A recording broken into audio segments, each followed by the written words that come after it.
ફરસાણવાળાની દુકાનના જેવી એકદમ પરફેક્ટ ફરારી આલુ પેટીસ તો આ રીતે બનાવી લીધી તો બહુ જ ટેસ્ટી બનીને રેડી થાય છે. અને આ દહીં સાથે તો જોરદાર લાગે. હાય ફ્રેન્ડ્સ, આજે હું શેર કરીશ તમારી સાથે ફરારી પેટીસ બનાવવાની રેસીપી. અહીં આગળ આપણે 5 નંગ બટાકાને બાફી લીધા છે. બાફીને સરસ એકદમ ઠંડા કરી લીધા છે અને છોલી લીધા છે. તને પહેલેથી બાફી અને થોડાક ઠંડા કરી લો તો તમારા મસાલામાં સરસ બાઇન્ડિંગ આવે છે ઉપરના લેયરમાં. હવે બટાકાને આપણે છીની લેવાના છે આમ, જેથી તે બટાકા છીનવાથી અંદર ગાંઠો પણ ના રહે અને આપણે ઉપરનો લેયર એકદમ સ્મૂથ થાય એ રીતના. આ રીતે તો આપણે બધા છીની લીધા છે આ રીતે.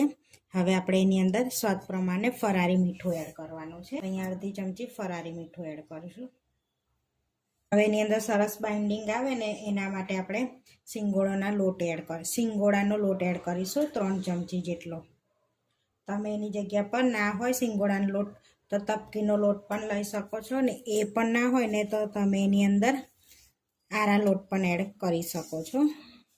તો સરસ એવું બાઇન્ડિંગ આવે અંદર, તો સરસ મિક્સ કરી દેવાનો આ રીતે.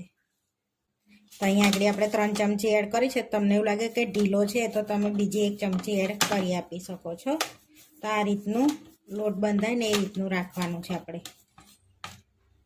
હવે આપણે એને સાઈડમાં રાખીશું. અંદર ભરવાનું સ્ટફિંગ બનાવી લઈશું. આ બહારનું લેયર આપણે રેડી કરી દીધું છે. આપણે 1 બાઉલ બટાકો લઈ લઈશું. જે આપણે છીન્યું તો એમાં 1 બાઉલ લઈ લીધો છે, એટલે 1 વાડકી લીધી છે આપણે. એની અંદર 1 વાડકી કોપરાનું છીણ એડ કરવાનું. તો અહીં આગળ મેં તાજું કોપરાનું છીણ લીધું છે, લીલું. તમે સૂકું પણ લઈ શકો છો. અને સિંગદાણા એડ કરીશું આપણે અડધી વાડકી જેટલા. અહીંયા અચકચરા શેકી અને અચકચરા વાટી લીધા છે મેં અહીંયા. હવે તીખાશ પ્રમાણે એની અંદર મરચાંની પેસ્ટ એડ કરીશું. તો અહીંયા આગળ તીખા છે એટલે આપણે 1.5 ચમચી જેટલા એડ કરી. થોડુંક આદુની પેસ્ટ, થોડો મરી પાવડર એડ કરીશું. અડધું લીંબુ નિતારીશું જેથી ખાટો મીઠો સ્વાદ આવશે. 2 ચમચી દળેલી ખાંડ એડ કરીશું. થોડાક ધાણા એડ કરીશું લીલા. થોડું આખું જીરું એડ કરીશું. લીલી વરિયાળી એડ કરીશું જેથી ટેસ્ટ બહુ જ સરસ બજાર જેવો આવશે. હવે એમાં થોડુંક સ્વાદ પ્રમાણે મીઠું એડ કરીશું આપણે ફરારી. સૂકી દ્રાક્ષ એડ કરીશું 1 ચમચી જેટલી. અને કાજુના ટુકડા એડ કરીશું 1 ચમચી જેટલા.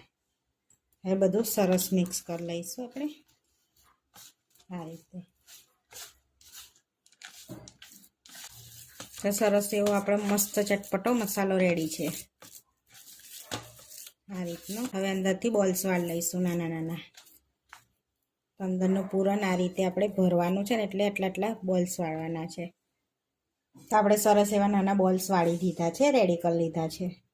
તો આપણે સરસ એવો તેલ કે ઘીવાળો હાથ કરીને આમાંથી થોડુંક એ લઈ લઈશું, બેટર જે આપણે બનાવ્યું હતું એ. હવે એને આપણે આ રીતે પ્રેસ કરીશું આ રીતનું. હવે જે આપણે બોલ્સ વાળ્યો છે ને એની અંદર ભરી લેવાનો છે આ રીતનું. પછી સરસ એવું આમ સીલ કરી દેવાનું છે આ રીતનું. પછી ગોળ વાળ લઈશું આ રીતે. જોઈ શકો છો સરસ એવો. અહીંયા બધા બોલ્સ આપણે વારી લીધા છે, જોઈ શકો છો આ રીતે. હવે આપણે એની અંદર તપકીના લોટમાં કોટ કરી લેવાના છે. અહીંયા તપકીનો લોટ લીધો છે, એની અંદર આપણે કોટ કરી લઈશું આ રીતે સરસ એવા. બહુ નથી રગદોળવાના, આ રીતના ખાલી કોટ જ કરવાના છે જેથી બહારથી લેયર સરસ એવું ક્રિસ્પી થાય આ રીતનું. અહીંયા આપણે બધા જ કોટ કરી લીધા છે લોટમાં. હવે તરી લઈશું. તો અહીંયા તરવા માટે તેલ લઈ લીધું છે, તો ગરમ કરી દીધું છે. તો સરસ ગરમ થઈ ગયું છે, તો હવે એડ કરી દઈશું આ રીતે. તો અહીંયા આપણે એડ કરી દીધા છે આ રીતે. પછી તેલ એડ કરી સરસ એવા તળવા દઈશું, ગોલ્ડન બ્રાઉન થાય ને ક્રિસ્પી થાય ત્યાં સુધી. તો સરસ એવી આપણી પેટીસ તળાઈ ગઈ છે, જોઈ શકો છો. સહેજ પણ ફૂટી નથી. હવે આપણે તેલ નિતારી અને પ્લેટમાં લઈ લઈશું અને આ રીતે બીજી પણ તળી લઈશું. આપણે બધી પેટીસ તળાઈને રેડી થઈ ગઈ છે. હવે એક બાઉલમાં થોડુંક દહીં લઈશું. તો અહીં આગળ ખાટું દહીં છે એટલે એ પ્રમાણનું મેં લીધું છે. હવે સરસ પહેલાં એને ફેટી લઈશું આપણે. તો અહીંયા દહીંને ફેટી લીધું છે. હવે એની અંદર આપણે થોડાક સિંગદાણા એટલે 2 ચમચી જેવા સિંગદાણા એડ કરીશું. ફરારી મીઠું એડ કરીશું. થોડો શેકેલા જીરાનો પાવડર એડ કરીશું. ચપટી મરી એડ કરીશું. 1 ચમચી દળેલી ખાંડ એડ કરીશું. હવે બધું મિક્સ કરી દઈશું આપણે. આને મિક્સરમાં પણ પીસી શકો છો. આપણે એમને સરસ બનાવ્યું છે દહીં. આ રીતનું આપણે સર્વ કરી લઈશું. સરસ આપણું દહીં રેડી છે. તો અહીં આગળ એક પેટીસને કટ કરીને બતાવું મેં. આ રીતે તો અહીંયા પ્લેટ લઈ લીધી છે. એની અંદર આપણે પેટીસને લઈ લઈશું. તો અહીંયા પેટીસ લઈ લીધી છે. તો દહીં લઈ લઈશું આપણે જે બનાવ્યું છે એ સરસ. આ દહીં જોડે ખાવાની પેટીસ બહુ જ મજા આવે છે અને બહુ જ ટેસ્ટી લાગે છે એમ.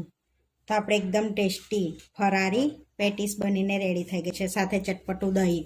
તો આવા વિડીયો જોવા માટે મારી ચેનલને સબસ્ક્રાઈબ કરો, લાઇક કરો અને શેર કરો, અને તમે જરૂરથી ટ્રાય કરો. ફરી મળીશું નવા વિડીયોમાં. કોમેન્ટ કરીને જરૂરથી જણાવજો કે તમને આ મારી રેસીપી કેવી લાગી.